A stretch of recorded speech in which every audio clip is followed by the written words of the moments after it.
On today's episode of Titus and Tate, Coach K versus... What's your major? What's your major? What's your hardest class?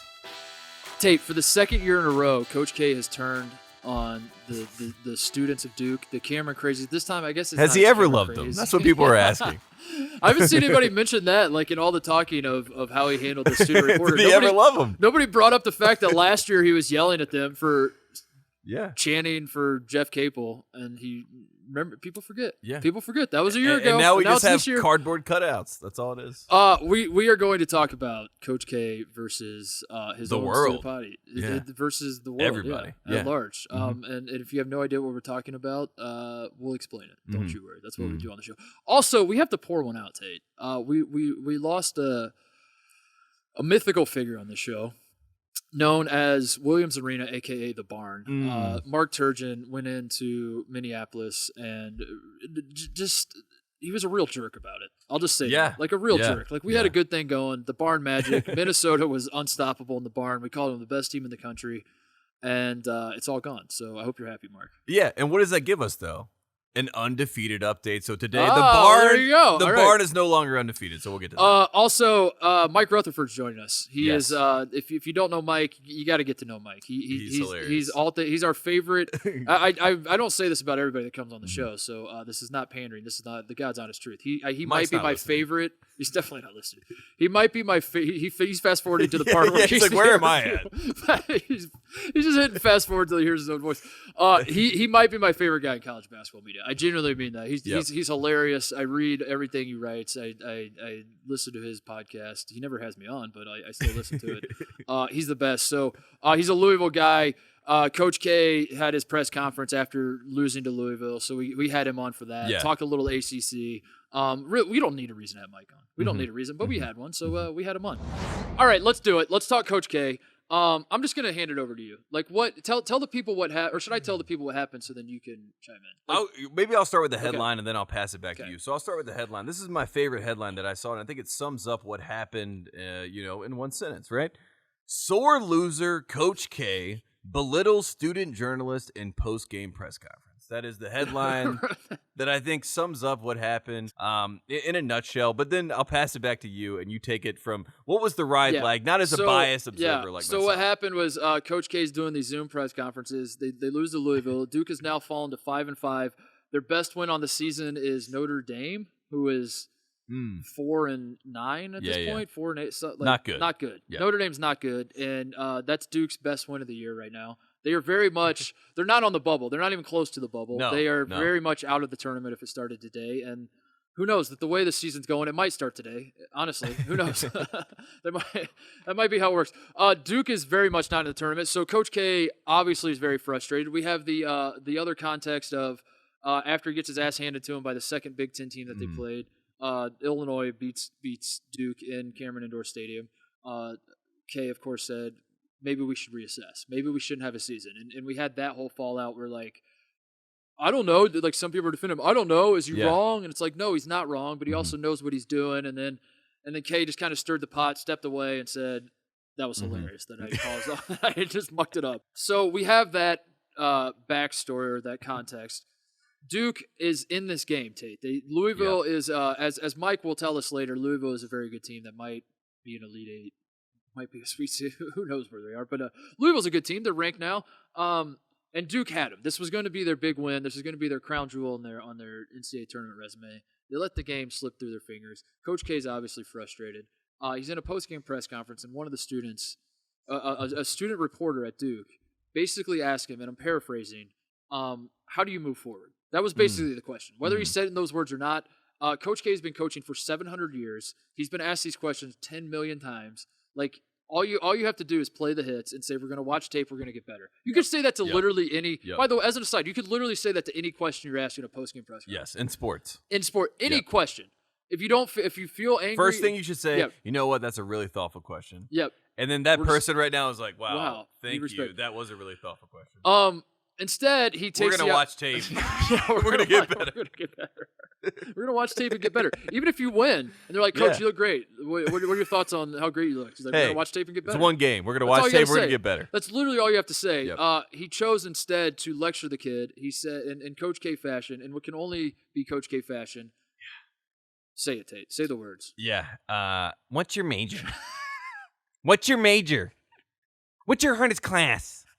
That's how he jumps into it. And this is what the kid said. Jake Piazza is his name, and he is a student at Duke. He is a beat reporter. This is what I did at North Carolina for Inside Carolina. By the way, if you're writing a screenplay where there's a confrontation between Coach K and a student reporter, you would make the student reporter's name be Jake Piazza. I don't know if he's related to Mike Piazza, but I'm going to assume he is. And he goes up like a big league slugger. He looks at Coach K dead in the face, and I think he wrote a story after this, and Coach K called him. Coach K apologized. The kid, Jake Piazza, basically says, he was very sincere about it. I believed Coach when he called me. But the funniest thing to me, Mark Titus, upon all this, just knowing the background of the journalism and all this sort of stuff, whenever you're a young kid and you're in these rooms, right, like I was with Roy Williams back in the day, there was a level of like, I don't even want to ask anything because like I don't want to disrupt the order. But you're also a student in journalism, and you have professors who are like, that is literally the opposite of what I'm trying to teach you right now. But poor Jake never asked a question. And like I've been there before. I remember the first question I asked Roy Williams. He looked at me like in my mind, he looked at me like I had 8 eyes. Mm-hmm. And who is this kid? Was your message? Do you have a message for the haters? Or No, my question. This is during the Weinstein Report era, so we're talking about like scandal. So I'm like asking legitimate questions about like, did you hear from the NCAA this week? And it's like Roy Williams like, who is this kid? Coach, did you do it? Come out of here. Yeah. So I understand that feeling. Jake Piazza's never asked a question, and he says, "Hi, Coach," which I was like, that's very sweet to start. "Hi, Coach. I'm curious what the next step forward here is for the team as you move into another week of basketball." That was the question. But I remember in 2005, Coach K did this American Express commercial, and I think if you're at home, go look it up. 2005 American Express commercial, and it's Coach K's PR pitch to the new era of what we all know Coach K as, right? It's forget what we have seen before, forget that he's an asshole, forget all this stuff that he's done in the past. Now he's a leader of men, and he does this whole commercial. He's not just a basketball coach. It's about being a leader. It's about being there for people. Anyways, fast forward 10, 11 years later, Dylan Brooks, right? We remember this. Dylan Brooks hits a game winner against Duke. And as most anyone would when they do that in 2016, they celebrate. And Coach K walks over to him in the moment. We all at home say, he's definitely reprimanding him. Coach K goes to the press conference. He's asked about that reprimanding. He says, "I did not reprimand anyone." What? No, did not do that. Dylan Brooks also has a microphone, says he absolutely did. Yeah. And then Coach K walks it back. You're too good of a player for that, or something. that, yeah, I think that was the line, right? I saw this video, and I saw the clip, and I saw the uproar, and I saw the outrage, and I understood it, Titus. I did. I really did understand it. But it was one of those moments in my life where I think I am almost so desensitized to who Coach K actually is. Like, Scott Drew said this about Coach K to my parents one time in 2010 after he lost to him. And they're at dinner, and Scott Drew said, Coach K can turn it on and off like anyone, no one I've ever seen in my life. As far as like calling someone the F word and then, being like, "Great to see you, John. Hope you have a great day." Right? Like, and when you're that type of personality and you can turn it on and off, sometimes you're in between, you're in limbo, and you get asked something that flicks the switch. Like this kid asking that question, he thought he was being a smartass, but it turns out he's so green. He was asking a very green question, but in his mind, he's like, this is a smart Duke student who's a yuppie who is like trying to basically trying to make me, try to get me, like trying to make me look stupid. And so he slipped, he broke character. And I think we all saw this like little sliver of like the full version of K. We get the forward facing version all the time. And I enjoyed it because it was such a innocuous moment, like in my opinion. It is in a vacuum. It's not that big of a deal. He didn't like yell at the kid. It wasn't like that harsh, but it was, maybe you could argue that he didn't know it was going to be this big thing, and he was just kind of like trying to use an analogy that the kid would understand. Whatever. Yeah. I don't know what's worse that, I don't know what I was going to say. The idea that we've taken this and blown it into this big thing just because it's Coach K is definitely true. But K not knowing that, he's been in the game for so. I made the same point when he did the thing after the Illinois the comments after the Illinois game. He has to know what he's doing, and if he doesn't, that might be worse. That's what I mean. Like it might actually be worse that Coach K really had no idea that him saying this to this student reporter, was going to become a quote unquote story. Like if he really didn't know, and he's looking at his wife, he's like, I can't believe they took that and ran with it. It's like, dude, you've been doing this for 40 years. Yeah. Every time you open your mouth, people are listening. You are the face of for better or worse, probably the biggest brand in college basketball. Certainly on social media, as Duke likes to remind us, they have the most followers. The most followers. You are the guy. You are the guy at college basketball. Every time you open your mouth, people are listening. And there's I don't know. I don't know what's worse, that you're caught off guard by this or not. What is worse? What is worse, and what's always been worse for every North Carolina person, is because Coach K, like I said, in 2005, Coach K co-opted Dean Smith's entire existence, right? So we had to sit and watch someone that we know is an asshole try to act like he's the moral authority. Like Dean Smith is the kind of guy that loses a game and goes and beats the other team into the locker room to congratulate the other team. Yeah. And Coach K is the kind of coach that will lose to that team, go throw a chair in his locker room, and then go into the locker room and say, you guys are great. You had a great game, and I'm really pulling for you guys, you know? And we've always wanted to see the moment in between those two moments, right? And that is what that was. The real takeaway from this is that Coach K likened a road game at Louisville, an unranked Louisville team, in 2021, when he has won 5 national titles, won everything there is to win a million times over. He likened that to the hardest e-contest that this kid was taking, that this kid has ever taken. So he's basically saying that this was the hardest game I've ever coached.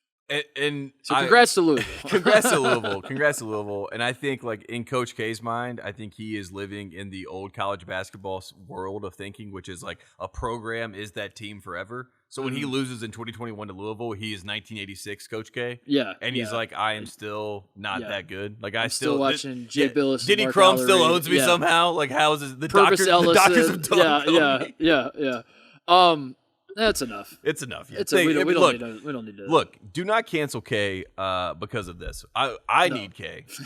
I need K. Right, so don't cancel him over this. Let's talk about good guys and bad guys.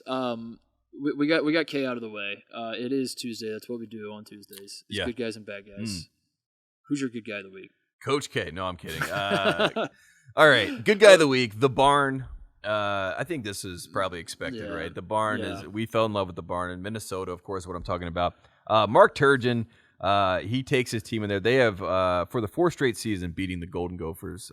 You and I did not know that Mark Turgeon owned Minnesota going into this game. We thought that the Barn was going to be was to offset this kind of ownership, and at the end of the day, the Barn was not able to deliver. And then after the game, Daryl Morsell from Maryland, this was just a great quote I had to say. He said, "We all dogs, man. A team full of dogs, and we built for this. We love coming into other arenas and just leaving our mark." They have 3 top 25 wins on the road. He's not wrong. Yeah. So Maryland, watch out for Maryland. What a weird team. team. Yeah, they're not good at home, but they're great on the road. They're 9-7, I think, and they have wins at Illinois, at Wisconsin, at Minnesota now. Which the win at Minnesota, as we said, is like they just beat Gonzaga. And Wisconsin was like number 5 or number 6 when they beat them there. I mean, I mean these are beating Minnesota at the Barn might be the most impressive win of the in the country by 14 points. Tate.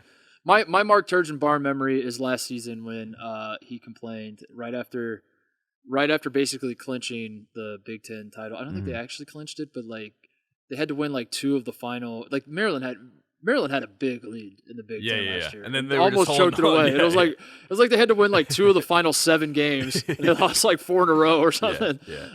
That's not true, but that's what it felt like. And then they win in the Barn, and Mark Turgeon he basically clinched at least a share. Gets a camera in his face. He's asked, "Mark, you did it. You moved from the ACC to the Big Ten. Yeah. The Big Ten has not accepted you. Everyone hates you here. They feel like you don't belong. They want to send your ass back to the ACC. Now, at long last, you've earned your seat at the adult table. How do you feel?" And he said, "I can't believe we're playing these games on weeknights that we have to travel from." He's like, "It's ridiculous. 9 o'clock games. I'm hoping I can get back in time to go to bed at a reasonable hour," is what he said. That'll stick with me forever. When he did that, I was like, man, this guy fits in perfectly at the Big Ten. He's just petty as hell. And so that was my memory. And then now it's this. So like Mark Turgeon, what are you doing, dude?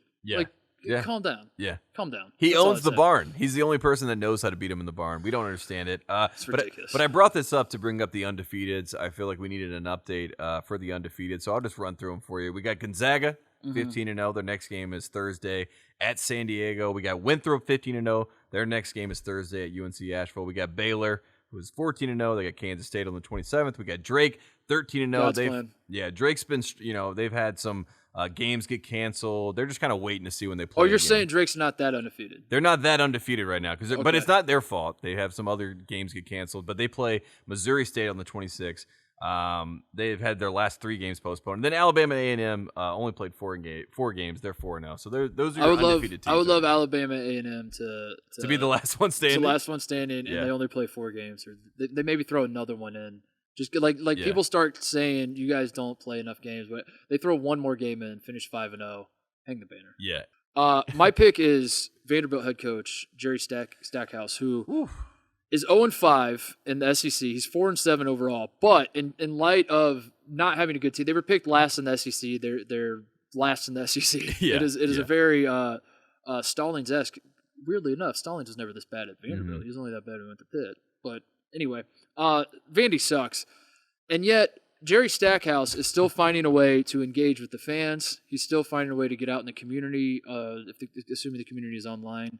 And what I mean by that, Tate, is that he got into – first of all, we'll say this.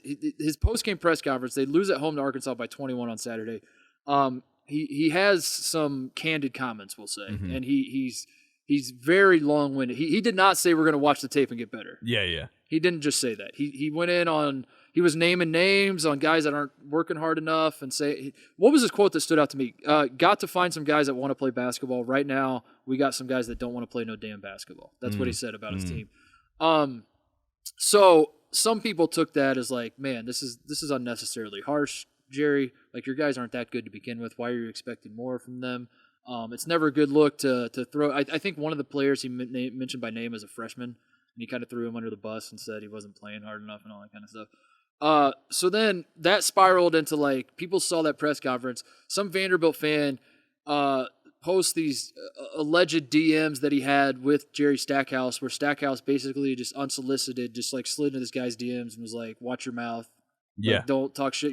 He called him a fake fan. Yeah. Whether that's real or not, because, like, Photoshop exists. So, like, it was just some anonymous guy that's like, by the way, this happened in November. He's been sitting on him for a few months.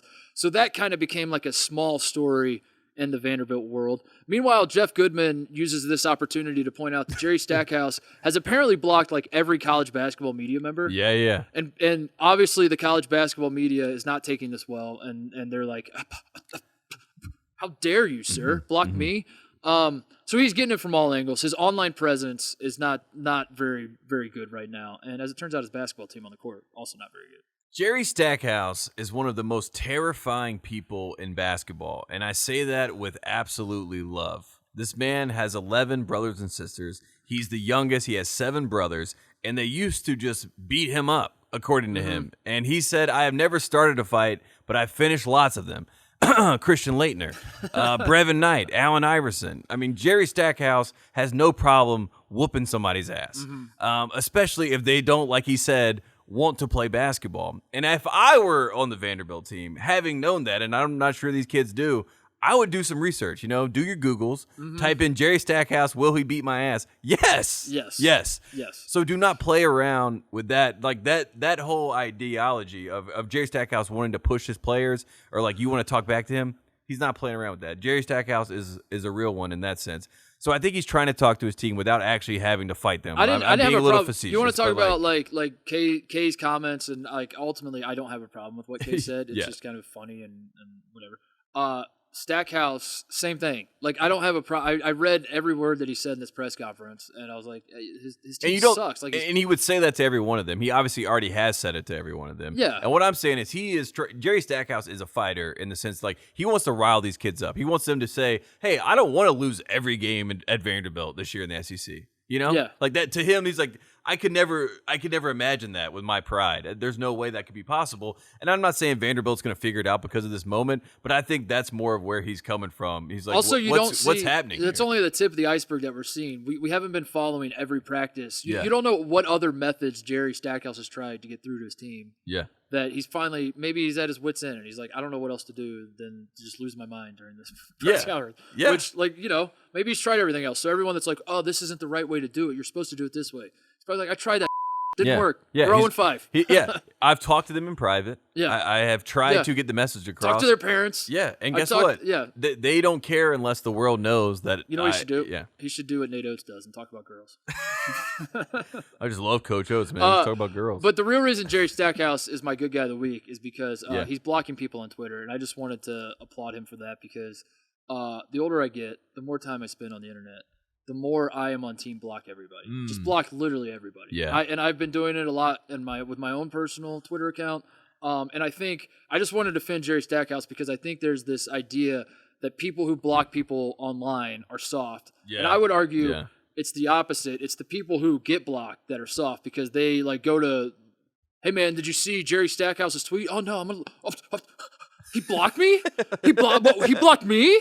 He blocked me? For what? What did I do? Like, those are the soft people. Yeah. Dude, like Twitter, if you treat Twitter like it's, I would use this analogy. If Twitter is supposed to be the town square or whatever, where people are just talking, if you're walking in the town square and someone, like, you're just kind of like walking, having your ice cream cone, and someone pops out and is like, you suck, dude. Yeah, and you had the power to snap your fingers and make that guy go away. Or like, you're the king and you could have him executed. You're like, Jerry Stackhouse, get like, rid of this guy. Yeah. get him out of here. And that's what Twitter blocking is he just pointing, he's like, get him out of here. All right, moving on. Bad guy of the week. Who's your pick? Bad guy of the week for me is pretty simple, and it's just because I'm in love with him. And he is the ACC Coach of the Year. He is the man that led Florida State to the ACC Tournament Championship last year. He is, of course, Coach Ham, Leonard Hamilton, the man that Joe B. Hall called when he was working at a chemical plant and said, I got to open him for an assistant coach. Think you should drive from Charlotte to Lexington and check this out. And the rest is history, as they say. And since they came back from pause, they blew out NC State, 105-73. The North Carolina game was pretty close, but North Carolina's playing really well, won 5 of the last 6. They win that game 82-75. Then they basically blow out Louisville. Louisville makes it more of a game in the end. And then they blow out Clemson. So since they've come into 2021, Leonard Hamilton has been on a tear. The Florida State Seminoles have been on a tear. And look, Scotty Barnes is a 5-star. We all know that Leonard Hamilton knows where the bag is and knows how to get these guys to campus. You know, Johnny Isaac to the world. You know, the list goes on. But Florida State, they are the premier team in the ACC, in my opinion. They are the top flight team in the ACC. And that is where the bad guy sits. You know, it's like Coach K or Jeff Capel would be up there originally. They're done. Throw them off. The king is dead. Boy, you sure are omitting one guy. It's in Coach one Ham. program. It's Coach Ham. Sit him up there. Put him right there, bad guy of the week. They had to have gotten a different strain of COVID than Clemson. I don't understand it. This is very bizarre. And I mean, obviously that was kind of a joke, but at the same time, like, in all seriousness, it is very weird to see the different ways people are coming back from pause. I hate that I'm using that, by the way. Andy came on the show and was like, yeah, of course on pause, and now I find myself saying all the time. The way it's affecting different teams, some teams are coming back like Clemson that are just absolutely garbage, and who knows if Clemson will ever win a game again the way they're going right now. Others like Florida State, they took the break, they came back, they're unbelievable to the point that is Florida State undefeated? Almost. I mean, almost. They keep it going. We're gonna have to talk about it. Like they are post-COVID break undefeated, and And Raekwon Gray, I brought up at the beginning of the year, and I said he was the new Zion. Watch him. He really is unbelievable. Who's the best player on Florida State? MJ Walker, Scotty Barnes? It's got to be one of those two, right? I would say Raekwon Gray right now. That's such a. I mean, the answer is MJ Walker, but for me, like a hipster. Like no, that's the Rick Pitino answer. If you really know basketball, if you really know basketball, right. Mark. If you do it like I know it, then if then you the knew answer, Florida State, like if you I knew did. Florida State, I mean, it's honestly the guy that really Balsa is the one that the big guy, the Serbian kid was the one that killed us, the 7-footer. So it's just the guy, whoever plays well against North Carolina. No. I'm saying like they have like 5 guys that I would be like, oh, that could be the right answer. MJ Walker's probably the right answer, or Scotty Barnes is the right answer. Raekwon Gray's the right answer though. Balsa, I can't say his last name. Caprica, I think it is. He's Serbian and amazing. He punked the entire North Carolina team. But Florida State, great team, best team in the ACC right now. Don't listen to what Mike says later. There you have it, Leonard Hamilton, bad guy of the week. My bad guy of the week, staying in the state of Florida. I'll make this one quick. It is Dick Vitale, who is very clearly cashing Pepto-Bismol checks. What is this? He's a Tampa guy. Look at That's such a good picture. This man, so he's a Tampa Bay guy. We know this. He lives in Tampa. He famously never makes a meal in his kitchen ever in his life. He eats every meal out, which, by the way, how is Dickie V handling the COVID stuff when restaurants were closed? Uber Eats, baby! That's a great question. Were restaurants ever closed? Surely they were. Yeah, they were. What did he do? He eats all of his meals out. He drank Pepto-Bismol until he passed out. So the during this run that the Buccaneers are on, this started like a couple weeks ago, 1 week ago or something, where you just tweeted, "Lorraine, bring me Pepto," and that's like all he said, or something like that. And I was scratching my head like, what the hell is this man talking about? He goes pedal to the metal with the Pepto. Pepto probably reached out to him at that point. Yeah. And was like, "Hey, Dick, you want to make this like a hashtag ad situation?" And Dick was like, "Yeah, I will cash those checks." And so apparently during the Buccaneers Packers game, the NFC Championship, Dick Vitale 6 times, Tate, tweeted a picture of him holding Pepto-Bismol and made some sort of comment about how he's chugging Pepto-Bismol. Yeah, to survive the game. And my question to you is this a known thing that like Pepto-Bismol is the remedy if you're nervous as a sports fan? Because I have never in my life, like Pepto-Bismol is like, I'm going to my pants or something. Like I guess it tracks. Like I'm so nervous I'm going to shit my pants. I think it's trying to calm down your, maybe Tums I think would be maybe the right answer. Tums like you're rumbling, like your stomach's rumbling. I was so confused. I was like, you need to just you have anxiety basically. Is Pepto-Bismol for anxiety? No. I don't think it is.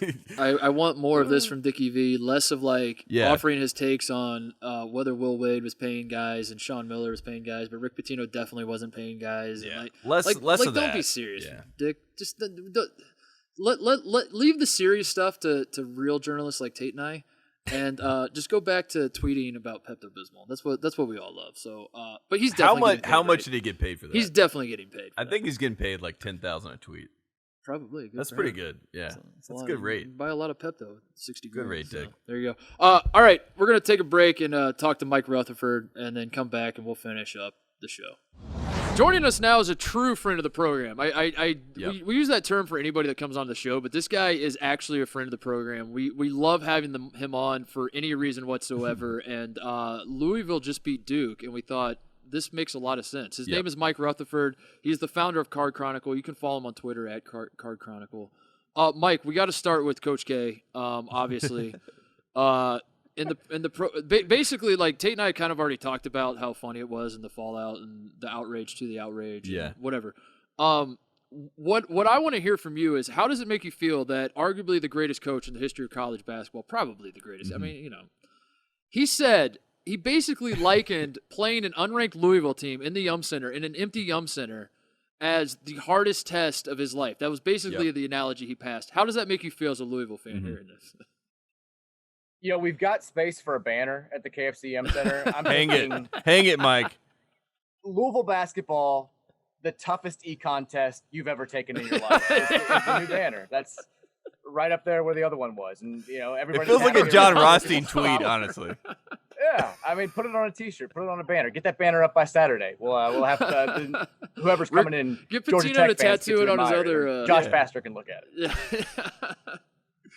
Yeah. So. Yeah, you guys beat Duke. I guess, let's talk about that. Louisville beat Duke. You beat Kentucky this year. Has that ever happened? Do you remember this happening? I mean, you guys never beat Kentucky, so, what is the vibe right now? Is this good times in Louisville? What's going on? I believe it happened 3 years ago. Okay. The Donovan Mitchell team, 2016-17, so I guess 4 years ago. Great year. Smacked Grayson Allen in the face. We won that game. And then we beat the De'Aaron Fox Kentucky team earlier in that year. So it's happened fairly recently, but still feels good. And I don't know if you guys saw the stat, and Tate, you especially listen up here. Louisville, only program in college basketball to have faced Coach K at least 10 times and has a winning record against him. That's true. I did see this, and I like this, Mike. This is it's one of those times where, in ACC history, all the teams that came in, they had to earn their stripes a little bit to kind of get into the ACC. Louisville's always been adored, I feel like, especially because Pitino came in. He was a Hall of Famer. Then you get Lamar Jackson, you get the Heisman moment. So Louisville's always been but then you throw this up there. They're like, we own Coach K. Yeah, it's that's what I like to see. So I'm all in for that. That's a great stat. There's a weird thing with Coach K too, where he's overly complimentary after every game against Louisville. And I don't know if it's because Louisville beat him in the '86 title game back when the whole remember if you read stories about Coach K from the '80s, it's bizarre. They all talk about him getting the monkey off his back and can't win the big one, which is just, it blows your mind to read now in 2021, like greatest coach of all time. But he, after they lost to Louisville in 2013 in the Elite Eight, had this whole big thing about like, that's what they do. They boom you. Like these big runs was like just super complimentary. And then it wasn't a blip. It wasn't a bomb. It was a boom. Yeah, that's what it was. And like, it doesn't work at all. Louisville fans still hate him just as much as everybody else. But he still says really, really nice stuff about Louisville after every time we kick his ass. Who is the biggest Louisville rival in the ACC at this point? Would you say? I can tell you who the fans dislike the most at this point. It's not Virginia anymore. Louisville beat Virginia one time, and every Louisville fan is now like, "Well, Chris Mack's figured out we Virginia." Did it. Yeah, it's done. Yeah. We won a game we were favored to win by 10 by I think 2 points. So we've clearly cracked that code. It's done. But it's Florida State now. They have it's a program that Louisville had played. I think they've played like 50 times because they used to be in the old Metro Conference together. They were in the Missouri Valley way back in the day, and Louisville owned the series. Like I think it was like 34-9 just a few years ago. And now Florida State's won 6 of 8. They've beaten Chris Mack all 4 times they've played in the ACC. They had the big win over him in his last game at Xavier. And they just like they not only beat Louisville, they humiliate them. Like they dunked on Jordan Worrell last year. They dunked on JJ Traynor this year. They threw L's down to an empty stadium when they left the stadium last Monday. Like Louisville fans are just kind of sick of Florida State. Wow. Well, it's funny, or at least it was good that the Duke game was on the other side of that game because it kind of washed away the Florida State game a little bit. And I was going to ask you, Mike, because Titus asked me this, I feel like for the past 3 weeks, he asked me, what is the ACC? Who are the top teams? Or if there was a tier 1 of the ACC, what does that look like? I think if we're doing tiers at this point, like tier 1 alone is Virginia and Florida State in my mind. Like I think that I didn't get why Virginia started off so slow. When you look at that roster, like they have Kie Clark, he's been there forever. They've got Jay Huff, who's the emerging star. They've got, I think Casey Morsell is kind of that breakout guy who's going to be really good at the end of his sophomore year and then miraculously gets awesome when he's a junior. Like, they've got all the typical Virginia pieces. And when I watched them play in November and December, I was just kind of like, why do you suck? Like what's going on? Right. This doesn't seem to make a whole lot of sense. Florida State now hitting its stride. They're beating everybody by 50 points. To me, there's gigantic separation between them and the rest of the conference. And I would like to give Titus a shout out. This is the second year in a row now where he's texted me and been like, Louisville's rolling. We got to get you on the pod to talk about it. And they have promptly lost 2 in a row. If they hadn't beat Duke on Saturday, I would not be here. I would not be doing this pod. I did. Thank God for Duke. Zero joke. The funniest part is I think I did it after the Wake Forest game. Like, you guys beat of all the teams you beat, it was like Wake Forest. I was like, damn, because I was watching it the next day. Yeah. And I'm just sitting on my couch, like, watching Carlik Jones going off against Wake Forest. Yeah, like, Wake's a scrappy team, too. They trick you into it. They're playing so hard. You're like, yeah, we're beating a good team right now. Damn, Louisville looks pretty good right now, Mike. You guys got a good thing going. Let's talk about Carlik Jones. He's a guy that I feel like, unless you've really been locked in on Louisville basketball, and again, no offense to you guys, but you haven't been ranked most of the year. Have you been ranked at all this year? We're ranked right now. Right now. You're ranked right now? Today. How? Why? We've been ranked like 5 times this year, including right now. You got ranked because you beat Duke? Exactly. Are you kidding? Coach K gassed you up that much? It was like, this is the hardest test of my life? Absolutely. All right, well, we congratulations. lost to Florida State by 30 and then beat a bad Duke in the last second, and it was enough to jump us into the top 25. Listen, the point stands that if you're like me and your score app has it programmed to just show top 25 games, Louisville's not popping up a lot this year. And with that, maybe a lot of people around the country are watching a lot of Carlik Jones, and he's a transfer. Has not been playing for Louisville the past few years. So now you're ranked. Now people are going to watch, and they're going to be like, who the hell is this guy? I mean, explain to the people who he is. Like, wait, first of all, he came on Tate and I's radar when we were doing, like, previews that I forget who it was. What was it, Malik? Was it Malik that said, like, he's Allen Iverson or something? Going into, like, so one of his teammates was like, Carlik is basically, he's Allen Iverson. You and I looked at each other like, what? Yeah, We're like, that's ridiculous. Mike, did you know he was going to be this good? Did you get a sense he was going to be this good? Because transfers, guys who average 20 points a game at tiny schools and then go to big schools, it's not a guarantee. In fact, more often than not, they step up and they're like, wow, this is too hard. This is harder than I thought it'd be. He's been amazing. Like, what is your Carlik Jones experience? Explain to the people what that's been like for you. I could do 55 minutes on this. Like, Carlik Jones is awesome. Like he's one of the most fun Louisville players to watch in the last. Since I've been watching, which is my entire life basically. I think we thought he was going to be good, and I'd seen him play a couple of times at Radford. They played in the Big South semis. He went shot for shot with Jermaine Merrill for Hampton, who I think was like the second or leading scorer in college basketball a couple of years ago. Yeah. Anyways, they both scored like 35 points in that game. It was awesome to watch. So I knew he was good. I didn't think he'd be able to get to the rim against ACC teams the way that he has, and he does a little bit of everything. He's third in the conference right now in both scoring and assists. He's like 5'9", 170 pounds, and he gets like 6-7 rebounds every single night because he's just one of those dudes who sees the shot in the air and knows exactly how it's going to come off the rim. And he's like the guy that I've heard him compared to, like, no disrespect to Allen Iverson. I don't know if they belong in the same sentence, but like he reminds me a little bit of watching Fred VanVleet when he was at Wichita State. Just you can see the wheels spinning a little bit. Like, when he makes a pass, he can see like where that ball should be 4 passes from now. And he's such a calming force for this Louisville team, which I don't know if you guys remember, has had some yippity moments in the final minutes of games. Yeah, we had the Mcbride film where we did the whole the Coach K sequence of them coming back in that game. But he's been that stabilizing force. Like whenever they've been in close games, and it's happened a bunch this year. Seton Hall, Kentucky. The Duke game just a couple of days ago, like he's the guy who just demands the ball, and he's gotten it done. He scored their last 9 points against Duke, and Cincinnati guy, so Mack you knew was going to love him. I don't think he cares about anything but basketball, so you knew Mack was going to love him. Yep. And over the summer when Mack was talking about how he's our best player, like no disrespect to David Johnson or Samuel Williamson, these guys, like he's our best player. Mack, just like every other Louisville coach we've had, is very straightforward, never lies, never tries to spin or anything, so you had to believe it's him. a tradition. Yeah, that's what they do around there. Yeah. I thought it was also cool that David Johnson and Carlik Jones both played 40 minutes against Duke, and I don't know if that's like, the routine that they're willing to play 40 minutes, but I like it. I like the backcourt both being out there the whole game, and like you said, Carlik wins the game in the end. Was the David Johnson game against Duke, was that last year at Cameron, or was it 2 years ago? It was last year. It was right? last year. It was last year, yeah, because he's only a sophomore, right? Yeah. He blew up last year. So Carlik Jones not playing against Wisconsin. Again, for those people, I'm not pointing fingers across the table. Throw that game out. I'm certainly not pointing fingers at myself, but for the people who saw Louisville get absolutely smacked at Wisconsin, that you're saying, Mike, without Carlik Jones, it's a completely different team. It doesn't count. Yeah, doesn't count. Well, they were just coming back from a COVID pause, so There you go. very insensitive of you to imply that game should be taken at face value. Speaking of COVID, there's a coach in the ACC that made a COVID piñata and smashed it after a game. And Mike Rutherford, for people at home, they may not know this. You are a bit of a Josh Pastner whisperer. You wrote an article, Who Said It, Josh Pastner or Michael Scott, the definitive quiz back in 2018. What do you think about the year of Josh Pastner? Because he has been on the highest of highs, I would say. He has owned the space. We thought he would be good guy of the year, but he's almost winning too many games to be good guy of the year. But where is Josh Pastner right now? Georgia Tech is at the top, near the top of the ACC standings, right? Like they could have beat Virginia this weekend.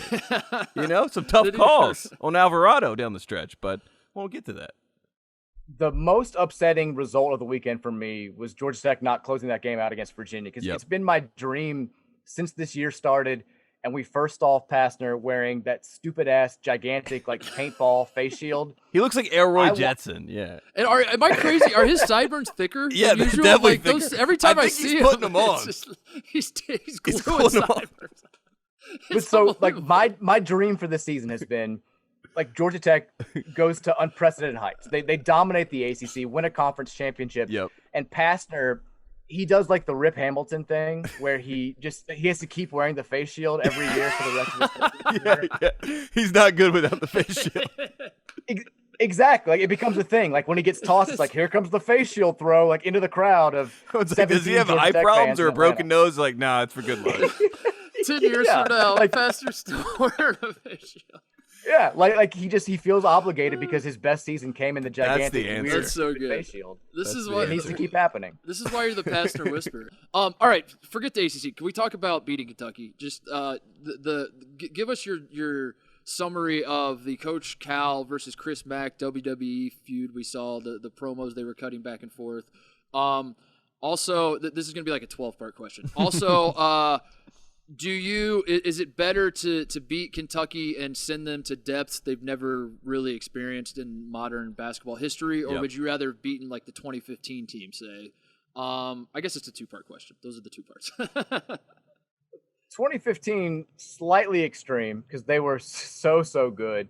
If it was like, I don't know, this year, and we talked about it a little bit on my podcast, shameless plug, shout out to Chronicle podcast.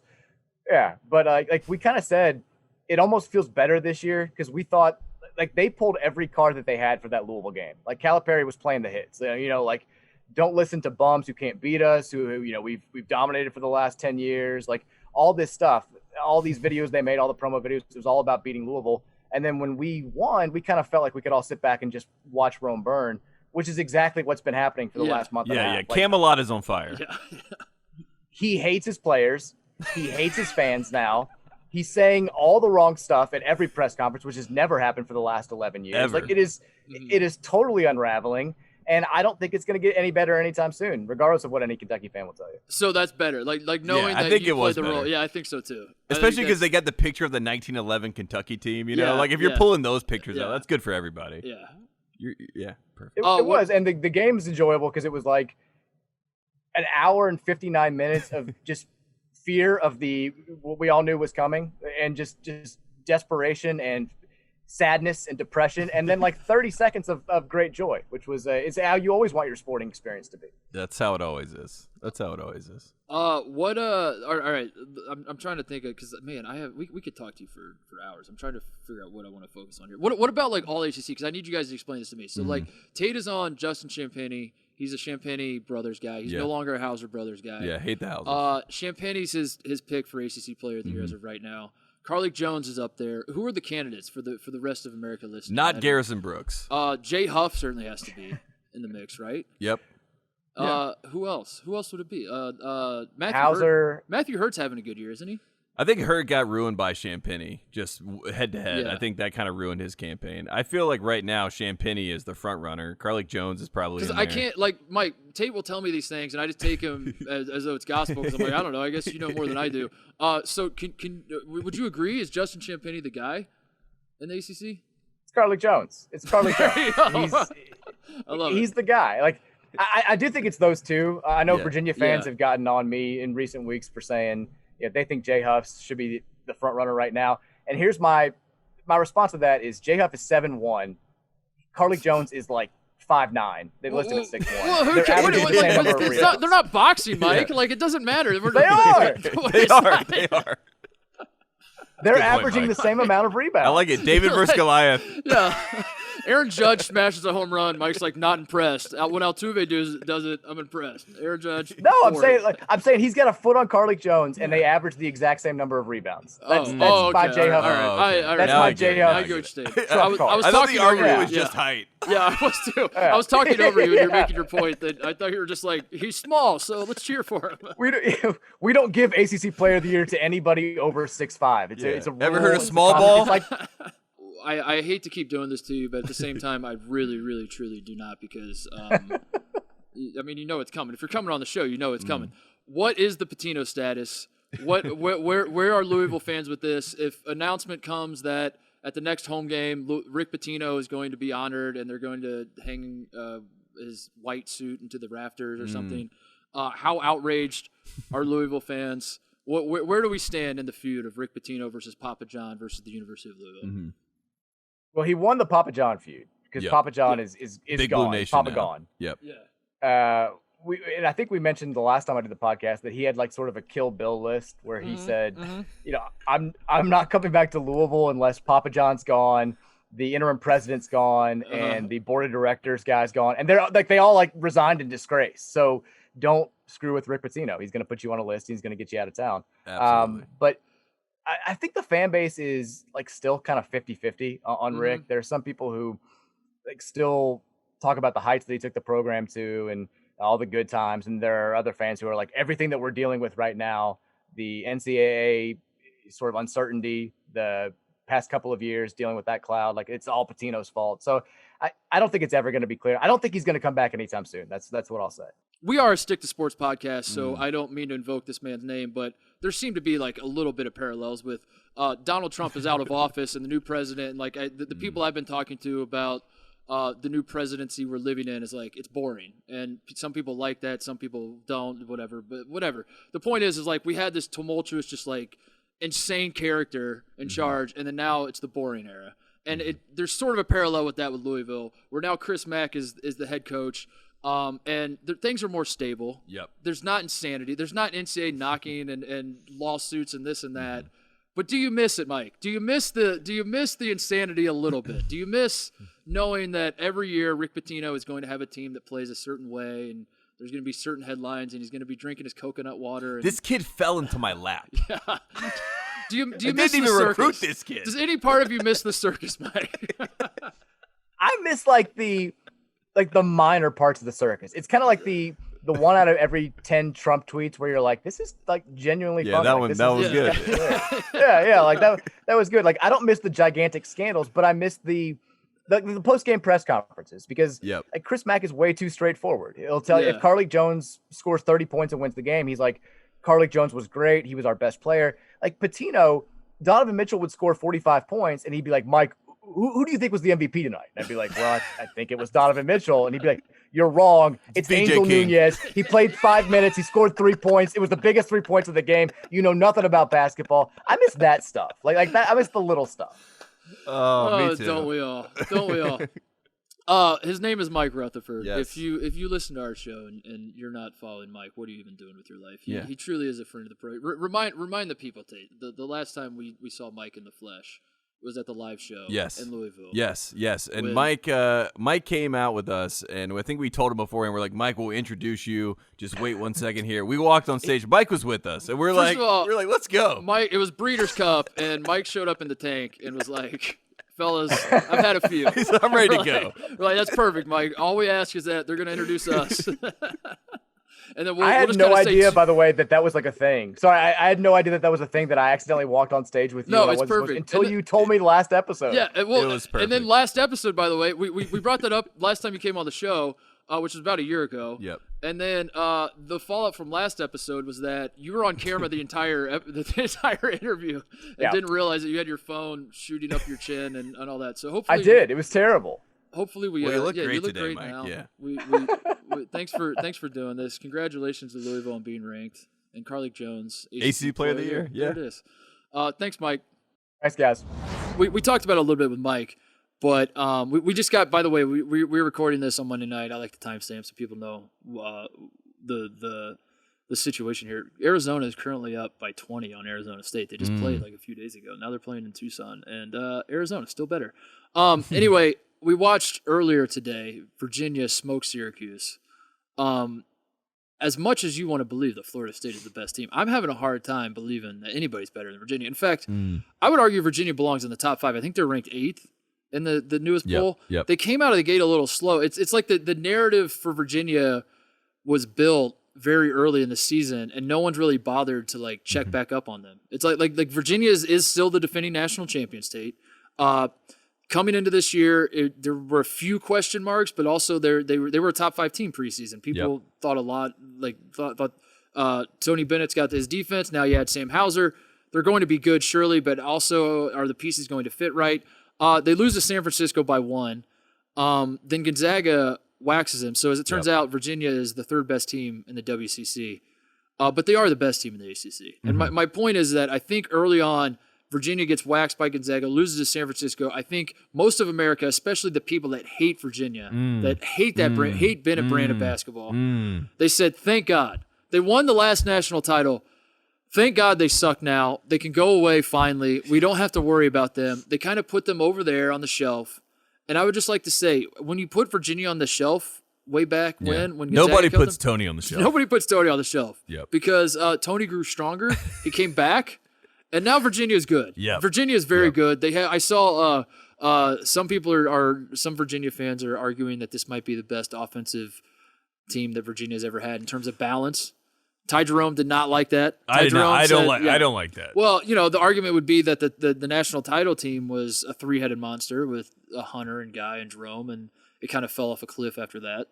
That's what the argument would be. I'm not making. Who the hit the argument. shot against Purdue? I'm not making the argument. Who made the pass? Don't yell at me. I'm not making the argument. I'm just Okay. the messenger. Those are the other two guys, by the way. And then you look at this Virginia team, and they got balance. They got Jay Huff is what they have. They have a 7'1" guy that's shooting threes and blocking shots, and 21 and 12 today. he's unbelievable. Yeah. And he's supposed to be their second best player because Sam Hauser's supposed Sam to be Hauser better. is the second best player. Yeah. We should say that now. We can define Trey that. Murphy's been unbelievable. He's great. I mean, we joked about it early, but like the 2 point guard situation is working for Virginia. Virginia's very good, and that's your Tony Guy update. Yes. Virginia is legitimately the best team in the ACC. They've won 15 ACC games in a row. They play at It's a program Virginia Tech. record, by the way, for Virginia. They Pretty play impressive. at Virginia Tech on Saturday, so there's literally no way anything could go wrong for their pursuit of 16 in a row. There's nothing that could go wrong.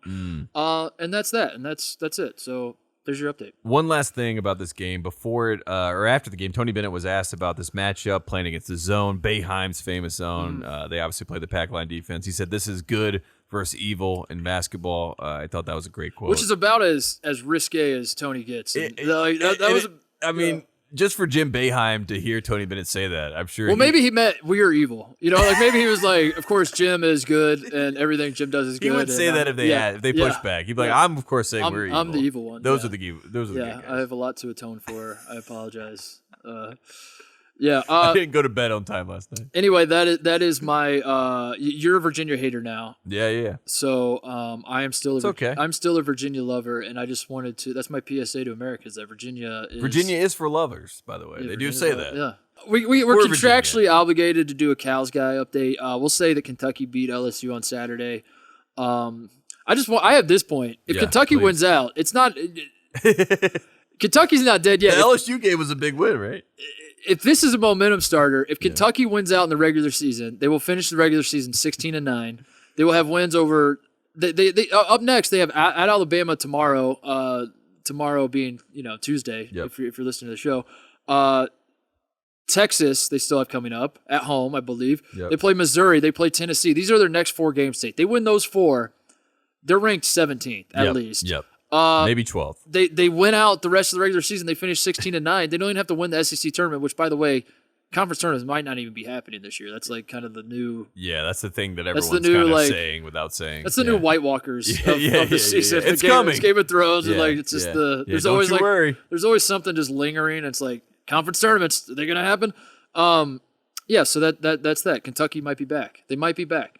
Who's to say? We'll find out soon enough. Fingers crossed. And then the other Cal's Guy update is Cal's definitely a guy who is definitely a Cal guy is Johnny Juzang of UCLA. Yeah. Balled out, had 27 points for UCLA, scored 21 straight. But unfortunately, Tate, this is a little Pac-12 update, but also it fits for Cal's Guy. Unfortunately, Stanford pulled out the win at the buzzer. Oscar Da Silva.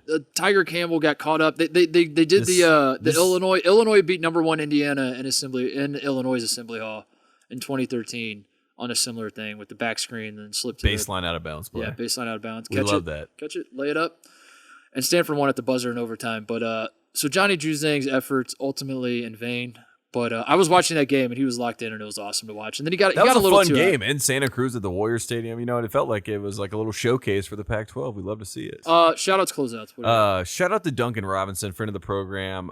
Team USA. The Olympics are happening, by the way. Really? Yeah. Did you see that? You saw I did. I saw the report. Yeah. You saw all the reports that people said that the Olympics. Here's the first real reported scoop I have right here. Tate Frazier coming from me. The Olympics are still happening, folks. I do know that is Does the that case. count as a scoop to say something's still happening? Don't know. Heard it here first. The Masters still happening. This year. year. So there you go. Despite conference tournaments, though, still up in the air. But yeah, shout out to Duncan Robinson. He is on the list of 60 players that are going to be considered for the Olympics. Yeah. I don't think that I ever thought that I would read that, and it was so funny. Like the press release was Zion Williamson, John Morant, Trae Young, all 3 of those. Like that seems like sort of the future of NBA basketball. And then the 4th one, Duncan Robinson. When do they make that announcement? When they make the rosters? Yeah. They'll make the cuts. I mean, probably April, May. I mean, it'll be overtime. I'll get my Duncan has a chance. Well, Joe Harris. That's what I'm saying. Joe Harris versus Duncan Robinson for that spot. I'm gonna get my tweet ready for when Duncan makes the team, and then I'll be like, "Hey, people." Remember when he texted me? Don't forget, he texted me one time. Shout out Miles McBride who hit the game winner tonight. apologies to the Mcbride family that we didn't spend more time talking about your son balling out tonight. It was Miles McBride versus Mack Mcclung. Yep. And Mack Mcclung, M&Ms. again, like it looked like Texas Tech was going to run away with this thing. Mack Mcclung was feeling himself, and rightfully so. Ended up with 30 points, was it? Yep. I don't know if he peaked too early because he was hot kind of all game. He just missed the last shot, but he did have the confidence. He always has confidence, but he had the confidence of a guy who has already hit a shot to beat Texas at Texas. Yep. He was going absolutely nuts tonight. He was hitting everything tonight. And he just hit a big 3 before this shot. Just hit a big 3 to take the lead. And so on the last shot, I think Mack Mcclung was like, "There is no way I missed a shot. 100%. This is a 1,000,000% going in." And then it didn't go in, and Miles McBride ended up being the big hero. So I don't like West Virginia playing Texas Tech. We were talking about that. We were watching this game together. I don't like it when they play each other. They feel a little too similar in the sense that they're just like the gritty Big 12 team that supposed to beat Kansas. Yeah, you're supposed to be a foil to Kansas. Kansas. Yeah, I want to shout out the GOAT. By the way, we have to talk about that. Now that we're at Fox. Just 10 times playing for the title. It's unbelievable. We've never seen anything like it. I am blessed to be living at the same time. It was just like, I was a hater at one point in my life, and I just like thought to myself, you can't be the GOAT. Like it can't happen. But you look at the numbers, 10 times playing for the title. I think you have to say LeBron James is the GOAT. I think it's like when you crunch the numbers, LeBron James is the GOAT. So shout out to LeBron. 4 and 6, as the haters would say, and the fourth one is a Mickey Mouse ring, as the haters would say. But all of that, no, I did find this hilarious. Like Tom Brady, talk about the difference in coverage though. Like, dude, oh my God. I mean, it is really wild. Like, and I'll say this as a Michael Jordan person that will never break in his life, no matter what. Like the poor LeBron James. How many Jordan logos are you wearing right now, by the way? I mean, you got at least 3. I'm wearing his team, son. But all that aside, to see the fallout and the reaction of Tom Brady, who should be universally so much more hated, just for the Coach K factor of how he behaves, the fact that Tom Brady, like it even got me, like it got me tweeting, like, man, Tom Brady really is something else. And you know, LeBron James literally deserves that exact same feeling. And I think I know that I have had to spend my entire like young adult childhood, whatever it is, dealing with LeBron 23 versus 23, you know, but it's been fun, right? I wouldn't say it's made me have this like hatred towards LeBron James as a joke, maybe, but like, I think there's a real people in the world that actually have that real hatred. And I want to say this right now, transfer that hatred to Tom Brady. Well, the difference is take that hatred, put it to Tom Brady. Well, the difference between Brady and LeBron is that Brady, when you talk about the football GOAT, there was not a singular guy. I know people think it was Joe Montana, but even then, was it? Yeah, exactly. Like no one really had the GOAT conversation before. And even if it was Joe Montana, he wasn't the guy. I mean, of the 90s, it was the Cowboys. Yeah. Right? So there wasn't the guy who... and even like Marino, who is like the best quarterback, like pure passing quarterback, he didn't win anything. So everyone's like, he's not the GOAT. The 90s were the time, dude. Like when the media as a whole was... I don't know. I've gone on this rant before. But anyway, like there wasn't... Praising LeBron as the GOAT is an attack on Michael Jordan. Yes. Praising Brady as the GOAT is not an attack on anybody. So people are more willing to do it because they're not... Your childhood is not at stake by admitting that this guy's the greatest ever. But as I've always said the entire time, LeBron James is self-proclaimed the king. Why can't we just say he's the king? He's the king. Kobe's the Mamba. Yeah, like why can't we just give everybody their own thing? You know, it was like I saw something the other day about I was reading about Dr. J, and his nickname was the Claw. It's amazing. I'm like the Kawhi Leonard's been the Claw the whole time. It's amazing. Julius Ervin's the Claw. Nobody cares. Nobody cares. By the way, I brought up Kobe. It's a year anniversary. Yeah. No, I have my jersey. You have a Kobe on. jersey on. Yeah. My number 8 on. This is when they wore these jerseys. I always liked the Lakers as a kid. You did too. You were a Shaq fan. So like we secretly had, and Mitch Kupchak and all the Carolina guys were there. So I always secretly liked the Lakers, and I always hated Boston. So it was like, of course I like the Lakers. And when they wore these Minneapolis jerseys, the Carolina blue jerseys, I immediately fell in love with that iteration. One of the best pods that we've done, and obviously it was under terrible, circumstances, was that Kobe pod, because I think Kobe, for you and I, at least for me, like Kobe was someone that I didn't adore by any means. It wasn't someone that I was like my favorite player. Yeah. But I had so much reverence and respect for him because all of my he's not gonna do, like Kobe would always do something that you're like, man, He did do it, and he told me he's going to do it, and I thought he was being kind of a jerk about it, and he was never going to do it, but he did it.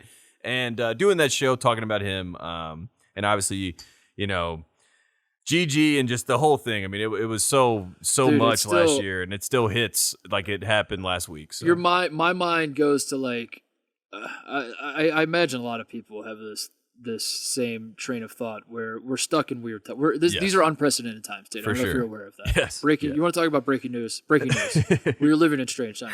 And your mind starts going to like, get things back to normal. Yeah. You're not really sure what normal even is. That's kind of like setting in a little bit and giving me existential crisis every so often. But but you just want to get back to normal. You're like, and you're forecasting. You're like, okay, they're saying maybe by summer enough people have the vaccine, we can get back to normal. Yep. If not, maybe the fall.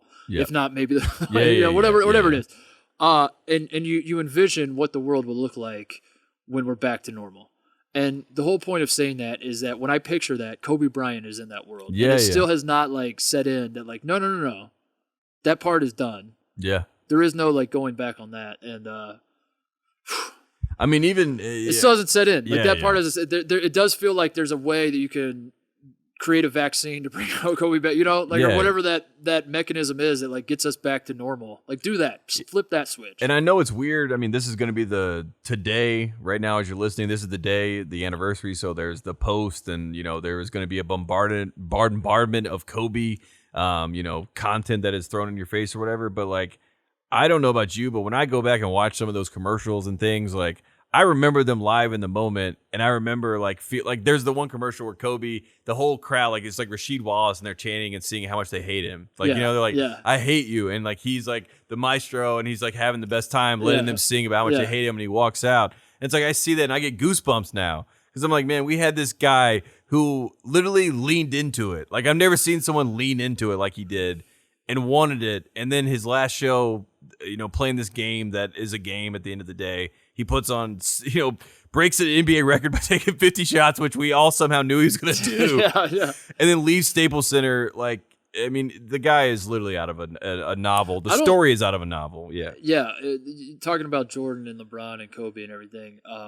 One thing that Kobe has over LeBron was a better basketball player, is a better basketball player, whatever. Yeah. Nobody since Jordan, maybe Steph was there for a sec, maybe he's still there, but nobody had the zeitgeist, the crowd in the palm of the hand. Yes. Like Kobe Bryant. Yeah, like unbelievable. And you all knew. Whether you hated him, loved him, whatever, like people, LeBron is close. Like LeBron is worth mentioning in that discussion. LeBron has certainly had his moments and all that.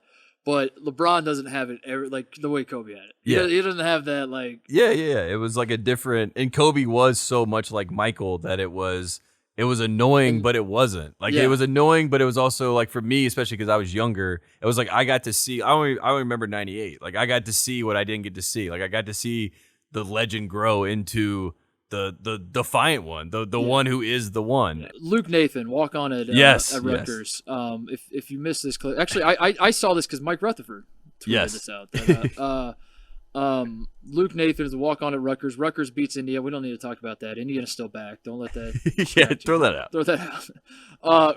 Ron Harper Jr. Gets the rebound. Yep. Indiana tried to tie the game. Or were they losing by? I forget what they were losing by 3. I believe. Whatever. Doesn't matter. As I said, throw it out. Ron Harper gets the rebound and just throws the ball up the court to let the clock run out, and then Luke Nathan walk on Rutgers after the horn bounce. After one bounce, caught the ball and just dunked it. After the buzzer, he was not in the game. Yeah. He was on the bench. He got his warm ups on. That was the warm ups on. I just grabbed the ball. I was like, you know what? The game's over. I'm going to dunk it. So add that to the list with who's on the? There's Dennis Smith. What was the one this year? Was the Oklahoma State kid? Yeah. But I can't remember who it was that did it. But I know what you're talking about. But Dennis Smith, shout out Oklahoma State, who deserves to be ranked. They just beat the hell out of Iowa State. They were beating Baylor when they basically beat Baylor if you stop the game when they were ahead without Cade Cunningham. Why is this team not ranked? I don't understand it. I also don't understand how Cade Cunningham is out for COVID protocols, but also is traveling with the team and warming up and sitting on the bench.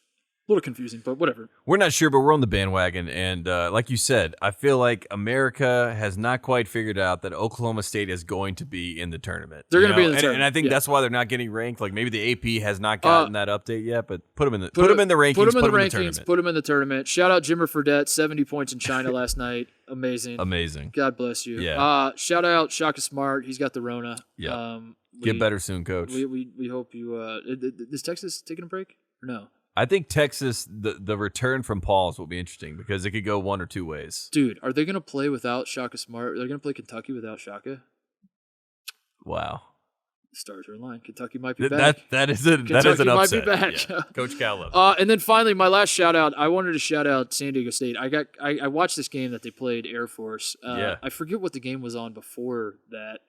But I just left my TV on and I just started watching and I couldn't turn away because it was one of the biggest ass kickings I've ever seen. Brian Dutcher, they show a pregame interview where he says playing at Air Force is really tough. The altitude, the Princeton offense, it's like going to the dentist, Tate. And then he had my attention. I was like, wow, all right, well, upset city coming maybe. At one point, San Diego State was up 83-31. They were up by 52. Yeah, I just saw that. I saw the score and I was like, well. It was one of the biggest ass kickings. Air Force came storming back to cut the final margin to 37 points. I want to say I've never seen anything like it. I've kind of seen something like it, but I've never seen like a coach. I've never seen anything like that. Like a coach selling it as like this is like going to the dentist, and then you're up by 52 points. Yep. So I wanted to shout out San Diego State.